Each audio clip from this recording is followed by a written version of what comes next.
السلام علیکم ناظرین، پروگرام پاکستان افیئرز کے ساتھ میں راجات ذوالفقار آپ کی خدمت میں حاضر ہوں۔ آج ہمارے ساتھ مہمان ہیں جیو نیوز سے اعزاز سید، لائن پر ہم نے انہیں لیا ہے اور آج ان کو جو ہم نے لائن پہ لیا ہے اب بہت مزے کی خبریں ہمیں سننے کو ملے گی، کیونکہ ابھی کل ہی نگران وزیر اعظم نامزد ہوئے ہیں اور وہ بالکل واقعی ایک ڈارک ہارس کی طرح ثابت ہوئے ہیں۔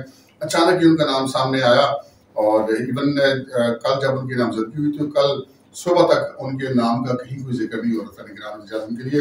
اعزاز سید صاحب، یہ بتائیے کہ یہ سارا کچھ اچانک کیسے ہوا اور یہ کیسے اچانک ان کی نامزدگی اور اس پہ بلا چوں چرا جو ہے وہ اپوزیشن لیڈر اور پرائم منسٹر دونوں نے ایگری بھی کر لیا؟ رائے صاحب بہت بہت شکریہ۔ رائے صاحب، یہ ڈارک ہارس جو ہوتا ہے نا، اس کا کمال یہ ہوتا ہے کہ وہ سرفیس پہ نہیں آتا، اور وہ اسی وقت سرفیس پہ آتا ہے جب اس کا نام فائنل ہو جاتا ہے۔ تو جو انوار کاکڑ تھے، یہ ایسے ڈارک ہارس تھے جن کا نام شروع سے اس کھیل کے اندر موجود تھا۔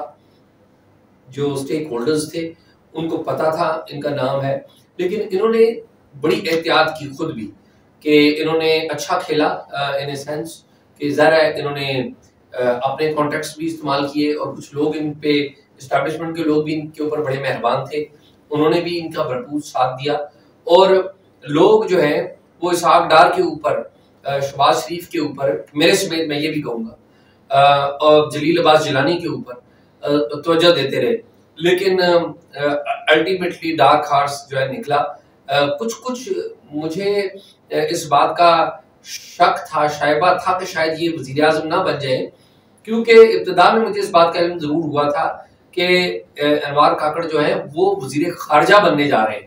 پھر مجھے اس بات کا بھی اندیہ ملا کہ شاید اگر کئی معاملات طے ہو گئے تو شاید یہ وزیر اعظم ہی نہ بن پائیں، لیکن چونکہ چیزیں سارا توجہ کہیں اور پہ مرکوز تھی تو کوئی بھی میرے سمیت اس پہ توجہ نہیں دے سکا، اور ہم نے دیکھا کہ انوار کاکڑ سامنے آ گئے۔ انوار کاکڑ صاحب تو سامنے آ گئے اور نگران وزیر اعظم بھی بن گئے، اب غالباً کل وہ حلف بھی اٹھا لیں گے، لیکن یہاں پہ بہت ساری گفتگو شروع ہو گئی ہے پاکستان بھر میں، بالخصوص اسلام آباد کے جو سیاسی حلقے ہیں ان کے اندر، صحافتی حلقوں کے اندر، کہ یہ کیسے نگران وزیر اعظم ہوں گے۔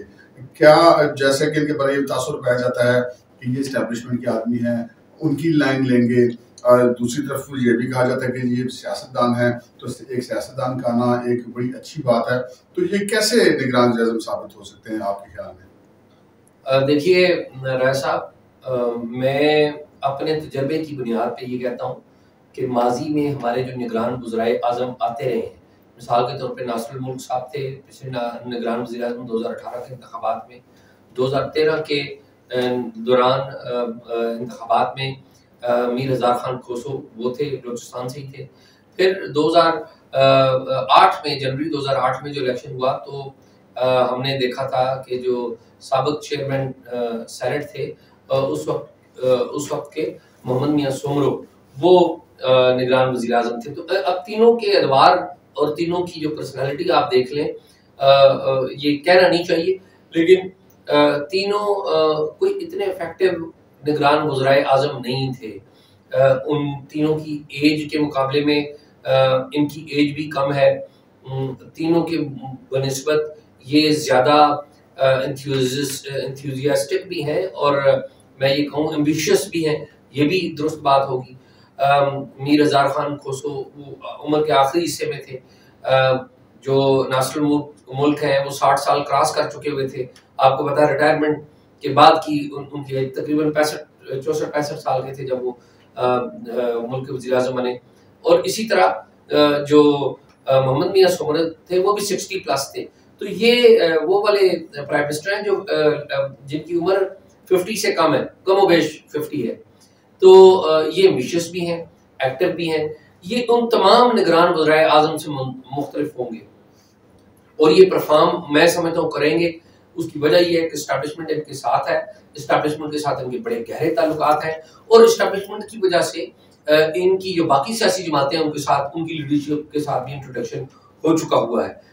تمام آپ دیکھ لیں پورے ملک میں پاکستان مسلم لیگ نون نے ان کی جو اپائنٹمنٹ ہے اس کے اوپر کوئی اعتراض نہیں کیا، کوئی ایسا نیگیٹو بیان نہیں دیا، بلکہ صدر پاکستان مسلم لیگ نون شہباز شریف صاحب انہوں نے ان کی تعریف کی, انہوں نے کہا کہ جی بڑا اچھا ہو گیا, یہ بڑے زبردست آدمی ہیں, تعریفیں کی ان کی.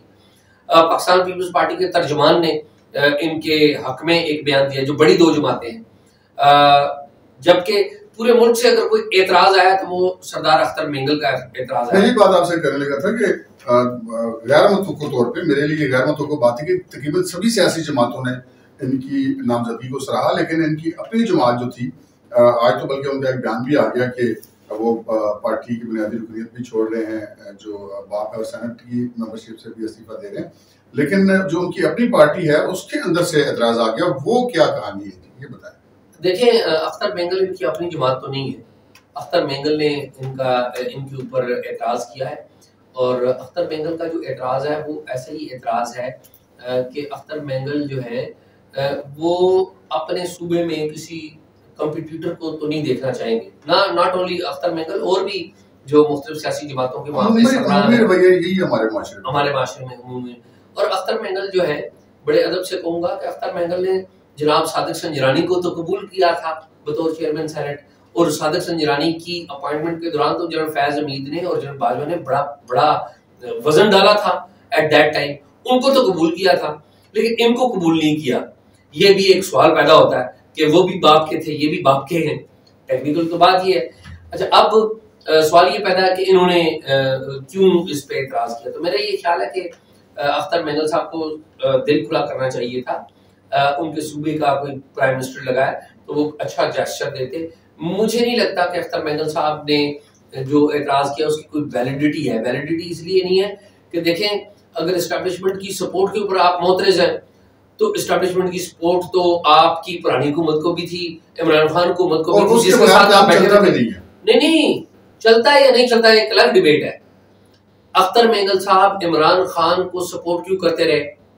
عمران خان کے ساتھ اسٹیبلشمنٹ ایک پیج پہ تھی, پھر اس لیے کرتے رہے نا. اچھا, پھر شہباز شریف کو کیوں سپورٹ کرتے رہے؟ اسٹیبلشمنٹ شہباز شریف کے ساتھ تھی. تو اختر مینگل صاحب خود بھی تو کوئی اینٹی اسٹیبلشمنٹ بندے نہیں ہے نا. پرسنالٹی کلیش یہ پرسنالٹی کلیش ہے, کوئی اصولوں کے اوپر یہ اعتراض نہیں ہوا. تو آئی بلیو کہ اختر مینگل صاحب بڑے آدمی ہیں, اچھے آدمی ہیں, اور ان کے دل میں اگر کسی بات کی کوئی وہ ہے تو ختم ہونی چاہیے. اچھا, اب یہاں پہ دو بڑے امپورٹنٹ سوالات پیدا ہو رہے ہیں. ایک سوال تو پیدا ہو رہا ہے الیکشن کے کب ہوں گے, کتنا عرصہ یہ نگران وزیر اعظم رہیں گے, کیا یہ پاکستان کی تاریخ کے سب سے طویل المدت نگران وزیر اعظم ہوں گے. ایک سوال تو یہ پیدا ہوتا ہے کہ یہ کیا الیکشن ٹائم پہ کروا پائیں گے یا ایز سون ایز پاسبل کرا پائیں گے یا نہیں کرا پائیں گے.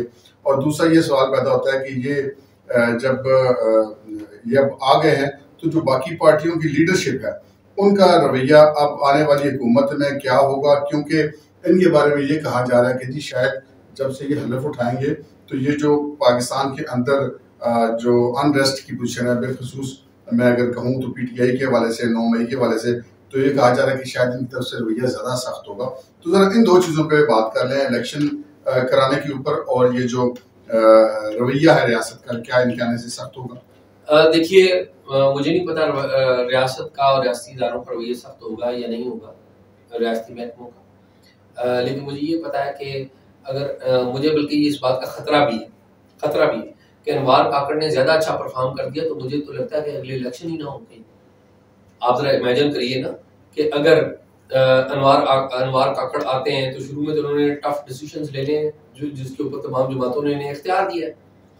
اگر وہ ٹف ڈیسیشنز لے لیتے ہیں اور 6 ماہ کے اندر جو ملک کی معیشت ہے اس کو کسی سمت میں لگا لیتے ہیں اور پھر ہم ڈیویڈنڈ لینا شروع ہو جاتے ہیں, یعنی کہ پرائس ہائک, یعنی کہ مہنگائی میں کمی آنی شروع ہو جاتی ہے, پیٹرول کی قیمتیں نیچے کرنی شروع ہو جاتی ہیں, ڈالر کی قیمت کنٹرول میں آنی شروع ہو جاتی ہے, تو مجھے تو ڈر یہ ہے کہ کہیں یہ نہ ہو کہ پھر آپ کے پاس انوار کاکڑ ہی رہے.